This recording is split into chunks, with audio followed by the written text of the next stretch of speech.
बिस्मिल्लाहिर्रहमानिर्रहीम, अस्सलाम वालेकुम नाज़रीन, मैं हूँ आसमा शराजी। प्रोग्राम है फैसला आपका। आज एक बड़ी पेशरफ्त हुई है और ख़बर अमेरिका से आई है और अमेरिका के सदर जनाब डोनाल्ड ट्रंप साहब जो हैं उन्होंने कांग्रेस से पहला खिताब किया और उस पहले खिताब में जो अहम बात थी वो एक दहशतगर्द जो कि सरगना भी था और उसने अटैक भी किया था काबुल एयरपोर्ट के ऊपर, जिसमें कई दर्जन भर जो अमरीकी फ़ौजी थे वो उसमें उनकी हलाकत हुई थी। उनका भी उन्होंने इस मौके पर अनाउंसमेंट किया और ये कहा कि एक फ़तह के तौर पर कि वो मारे गए हैं और उनकी गिरफ़्तारी अमल में आई है। और इसके सिर्फ इसके ऊपर उन्होंने ईमान नहीं किया बल्कि इसके बाद पाकिस्तान की हुकूमत और रियासत का शुक्रिया भी अदा किया। ट्रंप साहब का ये बयान कितना अहम है, ये इस पे बात करने से पहले ज़रा सुन लेते हैं कि उन्होंने क्या कहा। ज़रा सुनवाइए। 3.5 years ago, ISIS terrorists killed 13 American service members and countless others in the Abbey Gate bombing during the disastrous and incompetent withdrawal from Afghanistan. Not that they were withdrawing, it was the way they withdrew. Perhaps the most embarrassing moment in the history of our country. Tonight I am pleased to announce that we have just apprehended the top terrorist responsible for that atrocity, and he is right now on his way here to face the swift sword of American justice. I want to thank especially the government of Pakistan for helping arrest this monster. Pakistan की हुकूमत और रियासत का शुक्रिया सदर Trump ने किया। ये कितना अहम है, इसकी कितनी अहमियत है इसके बाद शहबाज शरीफ साहब ने भी एक्स के ऊपर अपना एक पैगाम जारी किया और उसके अंदर ना सिर्फ शुक्रिया अदा किया बल्कि वॉर ऑन टेरर या जो दहशतगर्दी के ख़िलाफ़ जंग है, ये जो मामलात हैं उसमें पार्टनर की सूरत अपना जो ताउन है वो जारी रखने की बात की। क्या अमेरिका के पाकिस्तान के साथ जो सिक्योरिटी लेवल के ऊपर ताल्लुकात हैं वो बहाल हो चुके हैं और अमेरिकी सदर का ये पैगाम ये किस तरह से देखा जाए या शुक्रिया जो है इसको किस पैमाने में लिया जाए? क्योंकि इससे पहले सदर ट्रंप ने जितने भी मुल्कों के साथ रब्ता किया है या उनके साथ रब्ता हुआ है वो कोई बहुत बेहतर डिप्लोमेसी सामने नज़र नहीं आती। वो यूक्रेन का मामला हो, वो कनाडा का मामला हो, वो यूरोप का मामला हो, आपने देखा कि सदर ट्रंप किस तरह की एक जारहाना किस्म की फॉरेन पॉलिसी अपनाए हुए हैं। लेकिन पाकिस्तान के मामले के ऊपर उनका ये शुक्रिया क्या वाकई मैटर करता है, इसकी क्या अहमियत है, इसके ऊपर हम बात करेंगे। और इसके साथ साथ अब से थोड़ी देर पहले ये खबरें भी आई हैं कि इसहाक डार साहब ने भी रब्ता किया है मुशीर सलामती अमरीका के साथ और उनके साथ भी बात की है। क्या इस पूरे रीजन के अंदर कोई नई कमिटमेंट है जो कि होने जा रही है? और अगर हम इसको जोड़ें कि जो दहशतगर्दी के वाक़यात बढ़ गए हैं, ख़ास करके अफ़गानिस्तान के अंदर दाइश का असर रसूख और पाकिस्तान के अंदर भी दहशतगर्दी, इसका इस मामले के साथ भी कोई ताल्लुक हो सकता है, ये जानना भी बहुत अहम है। कल आपने देखा कि बन्नू के अंदर अटैक हुआ और पाकिस्तान की फोर्सेस ने उस अटैक को नाकाम किया है। दहशतगर्द मारे गए हैं, 6 दहशतगर्द 16 के करीब कुल थे, 4 उसके अंदर जो खुदकुश बमबार थे जिनकी हलाकत की खबरें आई हैं। लेकिन इसमें बहुत सारे मासूम पाकिस्तानी भी जो हैं वो शहीद हुए हैं, 5 हमारे जवान भी शहीद हुए हैं। एक जंग है जो कि जारी है, इसका क्या इम्पैक्ट होगा, इसको किस तनाजुर में देखना है, इसके ऊपर भी बात करेंगे। इसके अलावा भी पाकिस्तान के जो सियासी मामलात हैं उसके ऊपर भी बात होगी। लेकिन प्रोग्राम के पहले हिस्से में हमारे साथ मौजूद है साजिद साहब अमरीका से, उनके साथ बात करेंगे जो कि रिपब्लिकन पार्टी के अहम रहनुमा है कि ये जो सदर ट्रंप का जो अनाउंसमेंट था इसकी क्या अहमियत है और क्या हम सुन रहे थे कि बयानात आने हैं इमरान खान साहब की फेवर में, क्या इस तरह का कोई बयान भी आ सकता है? पहले प्रोग्राम के पहले हिस्से में उनसे बात होगी और दूसरे हिस्से में हमारे साथ होंगे जनाब अता तारड़ साहब जो कि तर्जुमान है हुकूमत पाकिस्तान के, उनके साथ कुछ सियासी और एक साला जो कारकर्दगी है उसके हवाले से भी बात होगी। तो पहले तो साजिद तारड़ साहब आपको खुशामदीद कहते हैं। अस्सलाम वालेकुम। वालेकुम सलाम, थैंक यू सो मच। बहुत शुक्रिया आपने वक्त दिया है। हम ये जानना चाह रहे हैं, आप अमेरिका में बैठे हैं, कांग्रेस का पहला इजलास, उससे सदर ट्रंप का खिताब, उनका एक जज्बाती तरीक़े से जो ज़िक्र करना अफ़गानिस्तान के हवाले से, उनके पहले भी स्टेटमेंट्स हम देख रहे हैं। क्या लगता है आपको उन्होंने जो शुक्रिया अदा किया है पाकिस्तान का, इसके पीछे कोई एक पूरा डिप्लोमेटिक प्रोसेस है या उन्होंने बस कहते हैं कि वो कह जाते हैं बातें, उसमें उन्होंने कह दिया है रवा रवी में? नहीं, डेफिनेटली मैं समझता हूं ये कल से पाकिस्तान के साथ एक नई पार्टनरशिप का आगाज हो रहा है। आपने इब्तदाइये में खुद बताया है कि इस वक्त बन्नू और उससे पहले अकोड़ा खटक में जो पाकिस्तान के साथ हो रहा है, और इस वक्त ना सिर्फ डोनाल्ड ट्रंप साहब ने कल इस चीज का एतराफ किया बल्कि अपनी कैंपेन के दौरान भी वो मुसलसल फाल ऑफ काबुल का जिक्र करते रहे हैं कि किस तरीके से हमारी अमेरिकन हिस्ट्री के ऊपर एक बदनुमा धब्बा है, जिस तरीके से अफगानिस्तान से विड्रॉल हुआ, पेंटागन सीरियसली डिमोरलाइज्ड है। ये उनके एक मैंडेट और इस सारी चीजों का हिस्सा था। फिर उन्होंने बार बार कहा कि जो मैंने इतनी मेहनत से आर्मी के इक्विपमेंट लिए थे वो आज तालिबान के हाथ में है। बार बार उन्होंने कहा कि हम वो हथियार वापस लेना चाहते हैं। लेकिन मैं कल ये पाकिस्तान की आज की हुकूमत को मुबारकबाद देना चाहूंगा। आज पूरी दुनिया डोनाल्ड ट्रंप साहब, क्योंकि एक न्यू वर्ल्ड ऑर्डर आ रहा है और उनकी तनकीद और उनके सारे क्रिटिसिज्म से कोई भी महफूज नहीं समझा जाता। आपने देखा होगा कि मोदी साहब अमेरिका आए और उसके बावजूद कल उन्होंने उनको फिर दोबारा उनकी फॉरेन पॉलिसी और उनकी स्पेशली टैरिफ टैक्स के हवाले से उनको क्रिटिसाइज किया। इन सर्कमस्टांसेस के अंदर पाकिस्तान को प्रेज करना मैं समझता हूं कि it's a huge success for the current government और it's a new partnership in the beginning against terrorism. और आज पाकिस्तान क्योंकि खुद विक्टिम है, पाकिस्तान को एक स्ट्रॉन्ग पार्टनरशिप की जरूरत है और बिलखसूस एक ऐसे लीडर से के साथ पार्टनरशिप होना बहुत मायने रखती है, जो कि ना सिर्फ डूअर है अपनी बात का, वो अपनी बात को देख। और इन सर्कमस्टांसेस में कि न्यू ग्रुपिंग हो रही है पूरी दुनिया के अंदर, एक न्यू वर्ल्ड ऑर्डर होगा, रशिया, चाइना, ये सारा इन सर्कमस्टांसेस में इतनी बड़ी कामयाबी मैं समझता हूं, इट्स वंडरफुल। तो तारिक साहब, आपको लगता है कि ये इसके पीछे कोई लॉबिंग भी है, कोई पाकिस्तान ने ज़ाहिर कोशिश की होगी, या क्योंकि कांग्रेस से वो खिताब, इसका मतलब है कि एक सोची समझी गुफ्तगू उन्होंने वहाँ पे की है, एक पॉलिसी जो है वो दी है, या आपको लगता है कि बगैर किसी लॉबिंग के अमेरिका अब समझ रहा है कि इस खित्ते के अंदर उनको वापस आना है या कोई इस तरह की पॉलिसी दोबारा बनानी है? तो ये एक बाकायदा इसके ऊपर पाकिस्तान की तरफ से भी कोई एफर्ट्स हुई हैं? लॉबी नहीं, दर हकीकत पाकिस्तान ने डिलीवर किया है इस सारे वाकये के ऊपर। इसके पीछे काश पटेल और हमारे जो एनएसए है मिस्टर वॉल्स, वो बड़े अरसे से ये शरीफुल्लाह जो है दहशतगर्द, इनको ढूंढ रहे थे। सीआईए ने खुद, CIA was working on it, और अमेरिका ने, पाकिस्तान की गवर्नमेंट ने लॉबी नहीं की, डिलीवर किया है और प्रूव किया है कि we are a victim and we are with you in the terrorism. Lobby दूसरी पार्टी कर रही है पाकिस्तान के खिलाफ, जिस तरह के कभी किसी कांग्रेसमैन को पकड़ लिया जाता है और डॉलरों और पाउंडों की बारिशें की जा रही है वॉशिंगटन डीसी में। तो हकीकत मैं समझता हूं कि आज पाकिस्तान की हुकूमत, हमारे इदारों ने बिलखसूस डिलीवर किया है और it's a remarkable new beginning of relationship. आपको यह भी बताना चाहूंगा कि पाकिस्तान और अमेरिका के रिलेशनशिप, आपको पता होगा कि हमारा एक वजीर आजम काल का इंतजार ही करता रहा, फिर जिस तरीके से अमेरिका के ऊपर इल्जाम लगाता रहा रेजिम चेंज के, तो पाकिस्तान के साथ रिलेशनशिप ठीक नहीं थे। लेकिन मैं समझता हूं कि कल ये सारी चीजों का जवाब आया है कि it's a new beginning, it's a new relationship, it's a new partnership. तो मैं समझता हूं ये लॉबी वर्क नहीं था, ये डिलीवर किया है उन्होंने। और इसके पीछे मैं समझता हूं कि बड़ा एक दिन में नहीं हुआ है, इसके पीछे काम हो रहा है, काम होता रहेगा फ्यूचर में। दर हकीकत इस वक्त जो वेपन्स अमेरिकन वहां छोड़ के आए हैं, अमेरिका खुद कंसर्न्ड है कि उसका क्या करेगा, उस रीजन के अंदर स्टेबल किस तरह किया जा सकता है।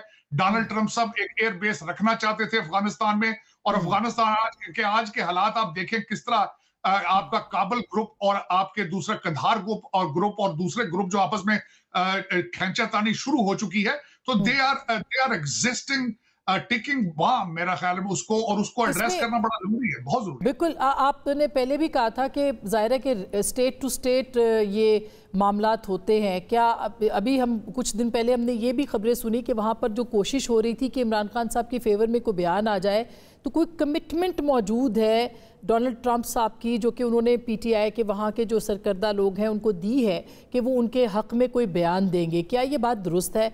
और क्या अब भी आपको लगता है कि ट्रंप साहब जो है वो इमरान खान साहब के लिए कोई बयान नहीं दे सकते? मेरा नहीं ख्याल इस वक्त क्योंकि मैं 2015 से डोनाल्ड ट्रंप साहब के साथ हूं। Donald Trump is committed to America, he is not committed to the rest of the world. और कल भी जो हुआ है उसको अमेरिकन स्टेट को फायदा हुआ है, अमेरिकन पेंटागन को फायदा हुआ है जो डिमोरलाइज्ड हैं। अमेरिकन जो वोटर हैं उनके ज़हन में ये बात जाएगी कि we are, Pakistan is a good country, they are trying to work with us. State of Pakistan versus state of America. और दूसरा, जिन लोगों की आप बात कर रहे हैं वो चंद यूट्यूबर हैं और उन्होंने एक पर्सोना क्रिएट कर रखा है। कभी एक एनवाई को पकड़ते हैं, कभी दूसरे कांग्रेसमैन को पकड़ते हैं, आज किसी और को पकड़ लेंगे। तो ये सिर्फ और सिर्फ पाकिस्तानी बच्चों को एंगेज करने का एक बहाना है, एंटरटेनमेंट है। इससे अलावा ना उनके पास कोई मैंडेट मौजूद है, ना पर्सनैलिटी मौजूद है, और अब तो सबसे बड़ी बात है 3.5-4 साल की हिस्ट्री मौजूद है कि उन्होंने पाकिस्तान के साथ क्या किया, पाकिस्तान को इंटरनेशनल लेवल पे किस तरीके से सऊदी अरेबिया के साथ रिलेशनशिप खराब किए, टर्की के साथ रिलेशनशिप खराब किए, भारत के साथ रिलेशनशिप खराब किए, ईरान के साथ रिलेशनशिप, चाइना के साथ रिलेशनशिप खराब किए। तो दर हकीकत अब टाइम आ चुका है, the country is on a right track. IMF की टीम वहां पे मौजूद है, इकोनॉमी स्ट्रांग है, डॉलर इज अंडर कंट्रोल है। हमारे आर्मी चीफ साहब को जिस तरीके से रिकॉग्नाइज यूरोप में किया गया है, अब एक इस list of lot of things to accomplish within a year, मेरे ख्याल में मेरा इस बहुत जरूरी है कि पाकिस्तान को इस वक्त इस राइट ट्रैक के ऊपर रखा जाए। और I am very happy, matter of fact whatever happened yesterday, I am so proud of the Pakistani government right now. लेकिन तार साहब, वहाँ पे कुछ ऐसे भी तो लोग मौजूद हैं, जैसे जे विल्सन के ट्वीट्स आ जाते हैं, इससे पहले डैनियल ग्रेनल के थे, आपने देखा। तो ये तो हो रहा है ना, आई मीन ये तो ऑन ग्राउंड है, इसमें तो कोई आपको नहीं लगता कि कोई ऐसी ख्वाब चीज़ है, ये तो हकीकत है जो कि सामने है। तो अगर इस तरह के लोग और मिल गए उनके साथ, तो फिर तो जाहिर है कि प्रेशर आएगा ट्रंप एडमिनिस्ट्रेशन पे, नहीं? नहीं, मैं ये इसमें बताना ये चाहूंगा कि चंद पाकिस्तानी डॉक्टर यहाँ पे पैसे इकट्ठे करके उन कांग्रेसमैन को जो लोकल है और लॉबी, उन्होंने बहुत बड़ी बड़ी फर्में हायर की हैं लोगों के पैसों से, PTI के पैसों से, लेकिन अभी तक उनको कामयाबी हासिल नहीं हुई ट्रंप कैंप तक पहुंचने की। और उसकी सबसे बड़ी वजह यह भी है, एक मैं बताना चाहूंगा, कि पाकिस्तान एजेंडे का हिस्सा नहीं था। आपने देखा होगा इस वक्त जो एजेंडे का हिस्सा है वो गजा है, यूक्रेन वॉर है, और मैक्सिको, कनाडा और चाइना, और इसके बाद अगर देखा जाए ताइवान एजेंडे पर मौजूद है, पाकिस्तान एजेंडे पर मौजूद नहीं। और दूसरा, मैं बिल्कुल नहीं समझता कि अमेरिकन स्टेट ऑफ अमेरिका किसी इंडिपेंडेंट कंट्री की इंडिपेंडेंट जुडिशरी में जाके पोक करेगी और इतना बड़ा रिस्क लेगी। इस वक्त डोनाल्ड ट्रंप साहब का agenda making America great, safe and healthy again, उसमें पाकिस्तान के अंदर किसी सियासी पार्टी को सपोर्ट देना, it is not on the table. और आपको क्या लगता है कि पाकिस्तान और अमेरिका के जो ताल्लुकात हैं, ये स्टेट टू स्टेट, वो भी अब सिक्योरिटी लेवल के ऊपर होंगे, या आपको लगता है कि गवर्नमेंट और खास करके जमहूरियत के हवाले से भी उनके कंसर्न्स हैं अमेरिका के अंदर? मेरे ख्याल में जमहूरियत के बारे में अगर मुझसे पूछा जाए तो जमहूरियत एक ऐसी चीज है, उसके अपने मिजाज हैं। हर एक सेट एजेंडा आप हर कंट्री के ऊपर इन्फोर्स नहीं कर सकते। अब मुख्तलिफ मुल्कों के अंदर जमहूरियत के हालात, लोगों की तालीम, उनके मुआशी सर्कमस्टांसेस के ऊपर डिपेंड करती है। लेकिन पाकिस्तान के साथ मैं एक नई चीज बताना चाहूंगा आपको कल शायद कल खबर कई यहाँ पे जरीदों में आई, अखबारों में आई कि American companies they are interested in minerals in Pakistan as well. तो ना सिर्फ डिफेंस का एक हमारा रिलेशनशिप, पाकिस्तान अमेरिका का डिफेंस का रिलेशनशिप आज से नहीं है, सिंस 1947 से है। एक तो उसको तकवीयत मिलेगी, और उसके बाद जो मिनरल की डील होगी, पाकिस्तान की geographic location due to the Afghanistan and China, मैं समझता हूं कि this will be a new beginning. और दूसरा, कल डोनाल्ड ट्रंप साहब का अपनी इतनी बड़ी स्पीच कांग्रेस, सारी दुनिया देख रही थी, पाकिस्तान को अप्रेज करना, मैं समझता हूं it's a very good sign for Pakistan economy, for optics. मैं समझता हूं it's a big win for the Pakistan. और आपको लगता है कि भी बिलावल साहब भी गए हुए थे, तो आपके इंटरेक्शन अगर उनके साथ हुए हों, और अगर ना हुआ हो तो भी वाशिंगटन में क्या बस थी, उनकी भी कोई मुलाकातें हुई हैं वहाँ पे, या बिल्कुल ये एक प्राइवेट ट्रिप था? उनका कोई इसके अंदर किरदार आपको नज़र आता है कि वहाँ पे लोगों से मिले हों, कोई डिप्लोमेटिक अपने तरीके, उनके साथ जो कॉन्टेक्ट्स हैं वो इस्टेब्लिश किए हों? कोई ऐसी इत्तला है आपके पास? देखें, बिलावल भुट्टो साहब एक बहुत बड़े अपनी वालदा का एक वैक्यूम फिल करने की कोशिश कर रहे हैं। उनकी वालदा हार्वर्ड यूनिवर्सिटी की यूनियन की प्रेसिडेंट रही है। अमेरिकन मीडिया जो है वो उनसे इंप्रेस था, फर्स्ट फीमेल प्राइम मिनिस्टर, और फिर उनकी लैंग्वेज के ऊपर ग्रिप, उनकी इंटरेक्शन, तो it's a big vacuum to fill. और बिलावल भुट्टो अपनी मुसलसल कोशिश कर रहे हैं उसको फिल करें। मेरा कई दफा उनके साथ इंटरेक्शन हुआ जब उन्होंने वॉशिंगटन DC के अंदर कई थिंक टैंक्स में अंदर वो खिताब करते थे। Is a very impressive gentleman, और उनका यहाँ पे आना, प्रेयर के ऊपर आना, it was visible, a lot of people have seen it, और specially Peoples Party is very successful at कि उन्होंने एक इमेज बना रखा है कि they are moderate in Pakistan, they are workable party, and they are in favour of a democratic process in Pakistan. तो मैं समझता हूं ऑफ कोर्स इसका इंपैक्ट था वॉशिंगटन DC के अंदर हलकों पर, थिंक टैंक्स के ऊपर, लेजिस्लेटर्स के ऊपर, और Bilawal Bhutto is doing a wonderful job man.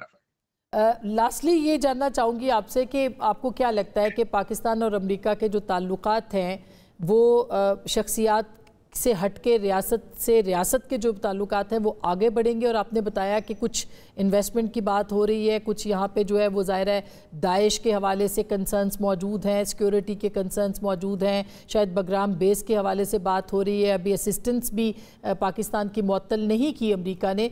तो ये जो सिक्योरिटी का ताल्लुक़ रहा है पाकिस्तान का हमेशा से, वही बरकरार रहेगा या इसको एक्सटेंड दूसरे तरीके से भी किया जाएगा और उस नज़रिए के तहत कि जिसमें जमहूरियत बहुत अहम है? कोई ऐसे तवक्कुआत हैं आपके? देखिए, इस वक्त देखा जाए तो वॉशिंगटन डीसी के अंदर सबसे ज्यादा इंपॉर्टेंट चीज ये है अमेरिका फर्स्ट, और उस सिलसिले के अंदर अगर देखा जाए तो डेमोक्रेसी जो है, अब जिस तरीके से डोनाल्ड ट्रंप साहब अपने रिलेशनशिप पुतिन साहब से, रशिया से के साथ ग्रो कर रहे हैं, तो जमहूरियत is not a number one priority. और दूसरा सबसे बड़ा स्ट्रॉन्ग पॉइंट ये है कि जब भी व्हाइट हाउस के अंदर रिपब्लिकन सदर होता है, पाकिस्तान के साथ रिलेशनशिप हमेशा आइडियल होते हैं। उसमें आपने देखा होगा पाकिस्तान की स्टेट के साथ रिलेशनशिप हो, चाहे जियाउल हक हो, चाहे परवेज मुशर्रफ हो, चाहे जो भी हो, लेकिन America look for the interest of Pakistan, state of Pakistan और स्टेट ऑफ अमेरिका और रीजन, उस पूरे रीजन के अंदर इस वक्त जो नई ग्रुपिंग है उस वक्त उसके दौरान पाकिस्तान को इतना इंटरनेशनल लेवल पर कांग्रेस में रिकॉग्नाइज करना is a huge thing in Pakistan today. जी, माजी के अंदर कई हजकोले आए हैं, बस state of Pakistan is strong. America हमेशा पाकिस्तान, और एक बहुत खास बात है, अभी रिसेंटली 396 मिलियन डॉलर आपके F-16 हथियारों के लिए देना, ये सारा कुछ रिप्रेजेंट करता है कि relationship they are wonderful, they are on the right track. बहुत बहुत शुक्रिया साजिद तारिर साहब, आपने हमें वक्त दिया और एक वाशिंगटन का जो एक पूरा माहौल है वो हमें बताया, वहाँ पे क्या होने जा रहा है। और साजिद तारिर साहब ने ये भी बताया कि कल जो स्पीच थी कांग्रेस के से खिताब जो किया है प्रेसिडेंट ट्रंप ने, वो एक ज़ाहिर है कि सोचा समझा खिताब होता है, उसमें कोई यहाँ वहाँ की बात या कोई बयान या किसी प्रेस कॉन्फ्रेंस के अंदर सवाल का जवाब नहीं था, बल्कि एक सोची समझी तकरीर थी और उसमें रियासत पाकिस्तान का शुक्रिया अदा किया है। और ये भी कि आने वाले दिनों में ये जो कॉपरेशन है टेररिज्म के ख़िलाफ़ और फिर जो सिक्योरिटी के मामलात हैं वो पाकिस्तान के साथ वो ताल्लुकात बढ़ेंगे। हम एक छोटी सी ब्रेक लेते हैं, ब्रेक के बाद हुकूमत पाकिस्तान के तर्जुमान से बात करेंगे कि अफ़गानिस्तान के हवाले से क्या पाकिस्तान कोई कार्रवाई का इरादा रखता है, खैबर पख्तूनख्वा में क्या कोई ऑपरेशन होने जा रहा है, और इसी तरह से क्या इमरान खान साहब को कोई डील ऑफ़र की गई है, इसके ऊपर भी बात करेंगे। ब्रेक के बाद हमारे साथ रहिएगा।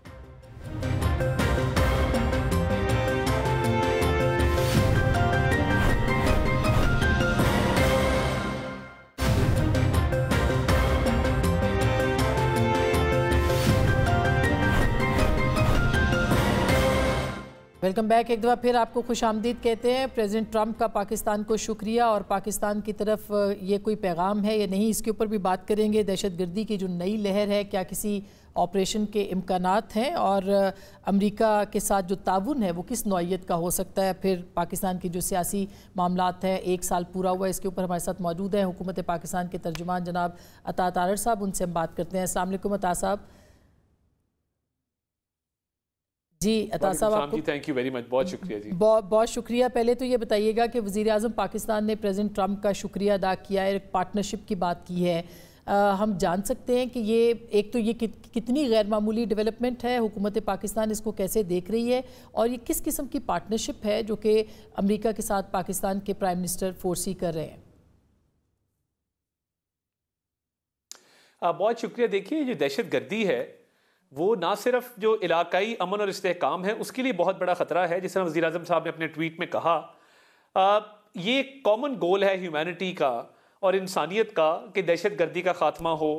दहशत गर्द का कोई रंग, नस्ल, मज़हब, दीन, ईमान नहीं होता, और ये इंसानियत के दुश्मन हैं, इंसानियत के कातिल हैं।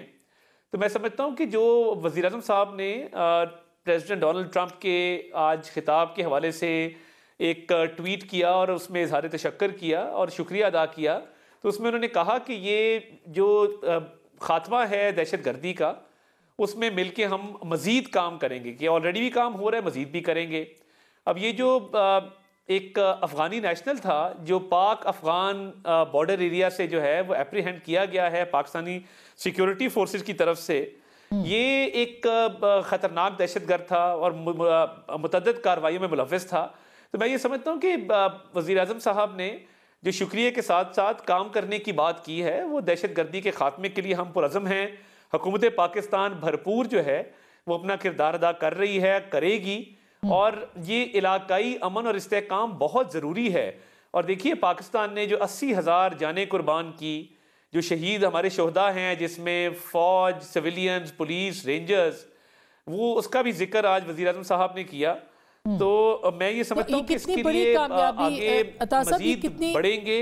अच्छा, ये कितनी बड़ी कामयाबी है? अभी एक तो आपने ये बताया कि पाकिस्तान अफगानिस्तान बॉर्डर से ये शरीफुल्लाह जो थे इनको पकड़ा गया है। दूसरा, पाकिस्तान के अंदर भी सिक्योरिटी के और भी बहुत सारे थ्रेट्स मौजूद हैं, उनकी गिरफ्तारी क्यों अमल में नहीं आती, ये एक सवाल पूछा जा रहा है। तो इसकी गिरफ्तारी कैसे अमल में आई? और बाकी जो दीगर है, ख़ास करके आज जो प्रेस रिलीज़ आया उसमें ये भी कहा गया है कि अफ़गानिस्तान से इसके सरे मिलते हैं, वहाँ पे भी कार्रवाई की जाएगी। क्या जवाब देगा पाकिस्तान? किस तरह का जवाब देगा?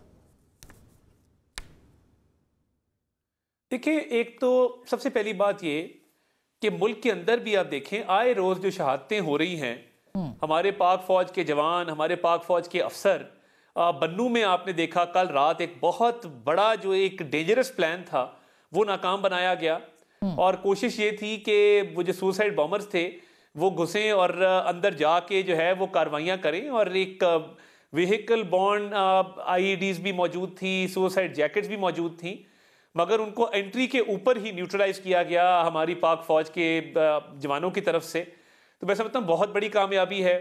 तो ये मुल्क के अंदर भी हालात को नॉर्मलाइज करने के लिए, दहशतगर्दी के खात्मे के लिए रोज कार्रवाइयाँ हो रही हैं और उनके हमलों को पसपा किया जा रहा है, और ये जारी रहेगा जब तक इस नासूर का खात्मा नहीं हो जाता। और देखिए, हम बिल्कुल पीसफुल कोएग्जिस्टेंस चाहते हैं अपने नेबर्स के साथ, और हम चाहते हैं कि हम एक पीसफुली कोएग्जिस्ट करें। मगर अगर अफगानिस्तान की जो सरजमीन हम बार बार कहते हैं कि पाकिस्तान के खिलाफ इस्तेमाल होगी दहशतगर्दी के पर्पसेस के लिए, तो वो तो पाकिस्तान कभी भी ना टॉलरेट किया ना करेंगे। उस पर तो बिल्कुल हमें हमेशा से क्लैरिटी है। और ये अफगान नेशनल्स की जो कार्रवाइयाँ हैं पाकिस्तान के अंदर, और ये जो बॉर्डर रीजन से बंदा पकड़ा गया है, तो देखिए ना, ये बहुत सारी कार्रवाइयाँ जो बॉर्डर रीजन पे हो रही हैं, बॉर्डर के इस साइड पे उस साइड पे हो रही हैं, वो बिल्कुल एक क्लियर है। ISKP हो, TTP हो, ये सारे जो दहशतगर्द तंजीमें हैं, इनका मकसद जो है वो पाकिस्तान को नुकसान पहुंचाना, पाकिस्तान का अमन खराब करना, इसके अलावा इनका और कोई मकसद नहीं है। क्या अकोड़ा खटक में जो वाक़या हुआ है और जो नई दहशतगर्दी की लहर आई है मजहबी शख्सियात के खिलाफ, इसके पीछे भी अफगानिस्तान है? क्या उनका भी कोई सुराग मिला है, कोई सरा मिला है? और ये भी बताइएगा कि ये जो ट्रंप साहब ने स्टेटमेंट दिया है, इसको पाकिस्तान की रियासत के साथ या पाकिस्तान की जो हुकूमत है उसके साथ जो इंगेजमेंट है वो सिर्फ सिक्योरिटी के पैरामीटर के अंदर रहेगी, या ये इंगेजमेंट हर सतह के ऊपर होगी? देखिए अस्मा साहब, मैं पहले आपको कहता था और आपके शो पे मैंने मुतअद्दिद बार ये कहा कि ये जो पॉलिटिकल पार्टीज यहाँ पे कोशिश कर रही थी ना एक बयानिया बनाने की, मैं तब भी कहता था कि जो रियासतों के मामलात होते हैं वो state to state, foreign office to foreign office तय होते हैं। रियासतों के माबैन ताल्लुकात रियासतों के अपने मफादात के तहत और रियासतों के जो एक सिचुएशन होती है उसके मुताबिक वो तय होते हैं। इस पे कोई जाती ताल्लुक नहीं होता, कोई पॉलिटिकल बयानिया नहीं होता। ये बड़े सीरियस मामलात हैं। और जो सिक्योरिटी पैराडाइम के अंदर एक आज स्टेटमेंट आई, हुकूमत पाकिस्तान का शुक्रिया किया गया, हुकूमत पाकिस्तान ने, वजीर आजम ने वापस शुक्रिया किया। तो देखिए ना, ये वो मामलात हैं जो हम कहा करते थे कि ये स्टेट टू स्टेट हैं और ये पॉलिटिकल कंसिडरेशन से बालातर होते हैं और होने भी चाहिए। तो ये जो दहशतगर्दी है ये कॉमन प्रॉब्लम है पूरी दुनिया का, और ये अफगान नेशनल जो ये काम कर रहा था, जो पकड़ा गया है, मैं समझता हूं कि ये बहुत बड़ा एक अचीवमेंट है पाकिस्तान की सिक्योरिटी फोर्सेस की। तो ये जो आज कहाँ हैं वो लोग जो एक झूठा बयानिया घड़ रहे थे और एक बयानिया बना रहे थे पॉलिटिकल कंसिडरेशंस पे। तो मैं समझता हूं कि एक प्रोफेशनल आर्मी है led by chief of army staff general Asim Munir, और उन्होंने पाकिस्तान को सिक्योर करने के लिए वो भरपूर काविशें, कोशिशें कर रहे हैं हर हवाले से। तो ये पॉलिटिकल बयानिया बनाने वाले आज कहाँ पे हैं, जो फौज को भी टारगेट कर रहे थे, जो एक अमेरिकन इलेक्शन के हवाले से भी बयानिया गलत बना रहे थे। हम तो कहते थे कि रियासतों के माबैन ये मामलात होते हैं। तो ये जो मजहबी शख्सियात वाला भी मामला है, कोड़ा खटक का आपने जिक्र किया, उसकी भी देखिए भरपूर तहकीकात होंगी। और जिस तरह माजी में जिन चाइनीज नेशनल्स को जिन्होंने टारगेट किया वो कैफरे किरदार तक पहुंचे, उनकी आइडेंटिफिकेशन हुई, तो ये बात बिल्कुल खातिर जमा रहे कि पाकिस्तान की सरजमीन के खिलाफ दहशतगर्दी की कार्रवाइयां करने वाला कोई भी शख्स, कोई भी एंटिटी इंशाल्लाह वो महफूज नहीं रहेगी और उनका मुकम्मल तौर पे खात्मा जो है वो हुकूमत पाकिस्तान को, रियासत पाकिस्तान को मकसूद है। और ये हम समझ लें कि अब ट्रंप साहब की तरफ से कोई बयान नहीं आ सकता पाकिस्तान की किसी सियासी शख्सियत या फिर इमरान खान साहब के लिए, क्योंकि आप ये कह रहे हैं कि जो जितनी भी लॉबिंग कर ले वो रियासत के साथ ताल्लुक़ होता है, तो इसको किस उस पर पैराए में हम लेंगे? अगर कोई बयान आ गया तो फिर क्या होगा? देखिए, मैं पहले भी इस सवाल का कभी जवाब इसलिए नहीं दिया, उस वक्त भी जब ये पूरा बयानिया बनाया जा रहा था, कि मुझे बहुत क्लैरिटी है कि रियासतों के माबैन ताल्लुकात का जो एक फॉरेन डिप्लोमेसी है, फॉरेन ऑफिस है, फॉरेन मिनिस्ट्रीज होती हैं, वो बाकायदा थिंक टैंक्स होते हैं, वो इश्यूज को फ्रेम करते हैं, उस पर बातचीत करते हैं और सेंसिटिव मामलात होते हैं। ये उन लोगों का काम नहीं है जो सोशल मीडिया पे ट्वीटें करके एक नॉन सीरियस बयानिया क्रिएट करते हैं। और ये एक पॉलिटिकल पार्टी ने वहां पे लॉबिस्ट हायर किए और उस पे एक बयानिया बनाने की भी कोशिश की, कुछ ट्वीटें भी करवा ली इधर उधर से। बट ये बड़े गैर संजीदा लोग हैं जो पीटीआई वाले हैं, ये फॉरेन रिलेशंस को कभी समझा ही नहीं। और आप अगर बानी चेयरमैन पीटीआई के बयानात निकालें टीटीपी के हक में, उनको शहीद कहते हुए, टीटीपी के लिए सॉफ्ट कॉर्नर रखते हुए, टीटीपी को वापस ला के बसाऊंगा, फिर एक एंटी अमेरिकन सेंटिमेंट, फिर उसके बाद दोस्त ममालिक के खिलाफ स्टेटमेंट्स, यानी एक इन्होंने बिल्कुल मजाक समझा हुआ था फॉरेन पॉलिसी को।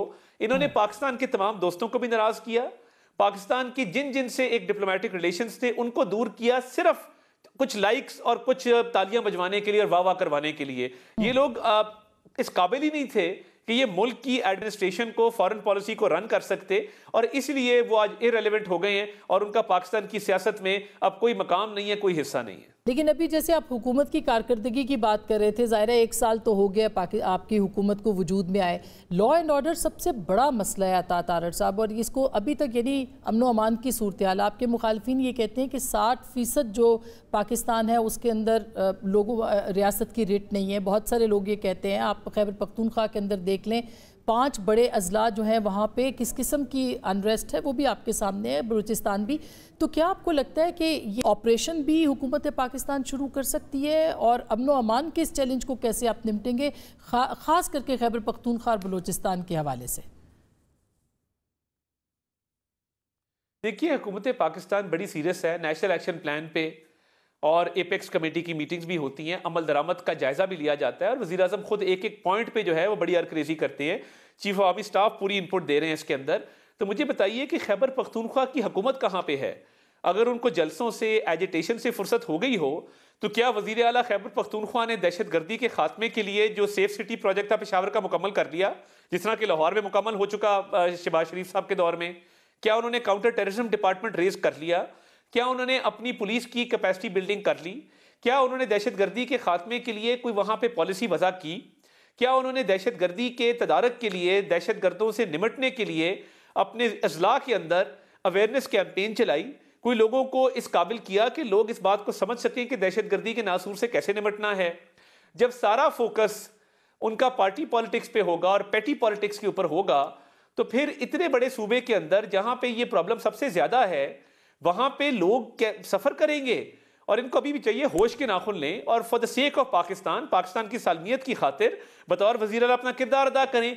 वफाकी हुकूमत कर भी रही है, करेगी भी, पूरे तरीके से इस पर तैयार भी है, मगर ये गैर संजीदा लोग हैं। आज भी खैबर पख्तूनख्वा हुकूमत दहशतगर्दी को लेकर सीरियस नहीं है, और वो आज भी पॉलिटिकल गिमिक्स और ऑप्टिक्स पे खेल रहे हैं, और दहशतगर्दी के खात्मे के लिए कोई सीरियस एफर्ट उनकी तरफ से मुझे जब आप कह रहे हैं कि पॉलिटिकल विल नजर नहीं आती, तो फिर आपके पास क्या चाह रहा है? आप कुरम का देख ले मसला, पारा चनार के अंदर इश्यूज देख ले, अगर आपको लगता है कि ये पॉलिटिकल विल वहाँ पे मौजूद नहीं है, तो वफाक क्या कर सकती है? कुछ अर्सा पहले आप ऑपरेशन की बात कर रहे थे, अब शायद ऑपरेशन का भी अमल दखल नहीं होगा, लेकिन फिर क्या सोल्यूशन क्या आपके पास? कैसे पॉलिटिकल विल पैदा करेंगे आप वहाँ पे? देखिए, मैं ये समझता हूँ कि पब्लिक पार्टिसिपेशन, पब्लिक अवेयरनेस, और उसके साथ साथ इंटेलिजेंस बेस्ड कॉम्बिंग ऑपरेशंस, और जो नेशनल एक्शन प्लान है उसकी इंप्लीमेंटेशन, हम तो आज भी खैबर पख्तूनख्वा के वज़ीर आला को कहते हैं कि वो संजीदा हुए इस मामले में। और जिस तरीके से आपको याद होगा कि APS के वाक़े के बाद जिस तरह नेशनल एक्शन प्लान को इम्प्लीमेंट किया गया था अक्रॉस पाकिस्तान, उसी जज्बे की ज़रूरत है, उसी अज़म की ज़रूरत है। तो वफाकी हुकूमत आज भी तैयार है और करेंगे भी और कर भी रहे हैं। वजारत दाखिला भी और सिक्योरिटी एजेंसी, सिक्योरिटी फोर्सेस, पाक फौज मुकम्मल तौर पे इस पे जो है वो कल भी जो बन्नू वाला वाक़या है उसमें पाक फौज ने जिस तरह रिस्पॉन्ड किया, वो रिस्पॉन्ड ना करते तो शायद डैमेज बहुत ज़्यादा हो जाता। तो इस पे इंशाल्लाह ताला मैं बिल्कुल नाउमीद नहीं हूँ। मैं समझता हूँ कि एक रिजॉल्व मौजूद है, कैपेसिटी मौजूद है, इंटेंशन मौजूद है। इंशाल्लाह इस पे मजीद कंसेंसस पैदा करके तो ये मामला मंतकी अंजाम तक अल्लाह ताला के फजल से पहुंचेगा। अच्छा, एक छोटी सी ब्रेक लेनी है। ब्रेक के बाद आपकी हुकूमत की कारकर्दगी ज़ाहिर है 1 साल की, उसके ऊपर भी बात करेंगे। और क्या बानी तहरीक इंसाफ को कल अलीमा खान साहिबा ने कहा है कि ऑफ़र की गई है डील की, उस पर भी बात करेंगे। परवेज़ खटक साहब की शमूलियत और PTI PMLN के अंदर एक अनरेस्ट है, वो क्यों है, इस पर बात करेंगे ब्रेक के बाद।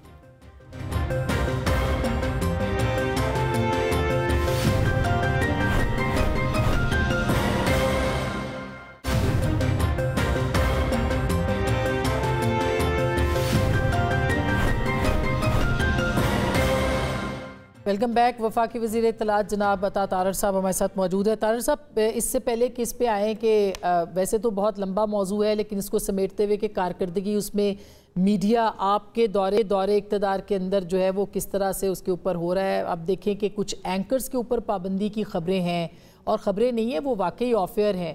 तो क्या आपकी हुकूमत में भी वही जो आप कंप्लेंट करते थे साबका हुकूमत से, वही कुछ नहीं हो रहा? देखिए, एक तो पता लगा था तलत साहब की कुछ तबीयत ख़राब है, अल्लाह ताला उनको सेहत दे।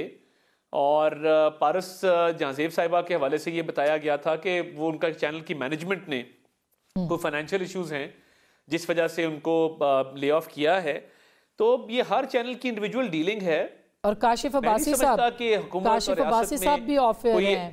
हाँ, ये ARY की मैनेजमेंट इसका बेहतर जवाब दे सकेगी, मगर मैं नहीं समझता कि कोई हुकूमत की तरफ से या कोई रियासत की तरफ से, कोई किसी भी इदारे की तरफ से कोई ऐसी कम्युनिकेशन की गई है कि जिन एंकर्स को ऑफेयर करना है। और चैनल्स देखिए, अब हर तरह की खबर चलती है, ऑपोजिशन को भी मुकम्मल स्पेस मिलती है। तो मैं तो नहीं समझता कि इसमें किसी किस्म का कोई कोअर्जन, कोई प्रेशर हुकूमतों का है या किसी और तरफ से है कि जी एंकर्स को ऑफर करना है। हमारी तो आपकी तरफ से कोई प्रेशर, आपकी तरफ से या इदारों की तरफ से कोई प्रेशर नहीं है? आप ये कहना चाह रहे हैं कि जो ऑफर किया है उनके अपने इदारों ने किया है, हुकूमत का या रियासत का कोई प्रेशर नहीं है? जी बिल्कुल नहीं। और ये तासुर पता नहीं क्यों कायम हुआ। जैसे 2 एंकर्स का तो मुझे पता है, मैंने आपको बता दिया कि उनके क्या इश्यूज थे। अब बाकियों का ये है कि उनके अपने अपने इदारे इस बात पे बिल्कुल फ्री हैं कि वो जैसे चाहें एंकर रखें या ना रखें। तो ये बेहतर है कि चैनल्स की मैनेजमेंट जो है इस पे जरूर ऑफिशियल अपनी पॉलिसी क्लियर करे और बताए कि जी क्या वजूहात हैं उसकी। अच्छा, ये भी बता दें कि वज़ीर आज़म से बिलावल साहब की मुलाकात होना थी, वो फिर मनसूख हो गई, नया स्केजुअल भी नहीं हुआ। बिलावल साहब आज इस्लामाबाद में भी हैं, तो क्यों ये मुलाकात नहीं आ रही? नाराज़गी है? देखिए, मेरे नज़दीक ऐसी कोई मुलाकात मेरे नज़दीक तय नहीं थी। अच्छा। बिलावल साहब ने हाई पावर्ड बोर्ड जो होता है ब्यूरोक्रेट्स की प्रमोशन के लिए फ्रॉम ग्रेड 21 to 22 उसमें शरीक होना था। और मेरे नज़दीक तो वो इस्लामाबाद उनकी आमद उसकी वजह से थी।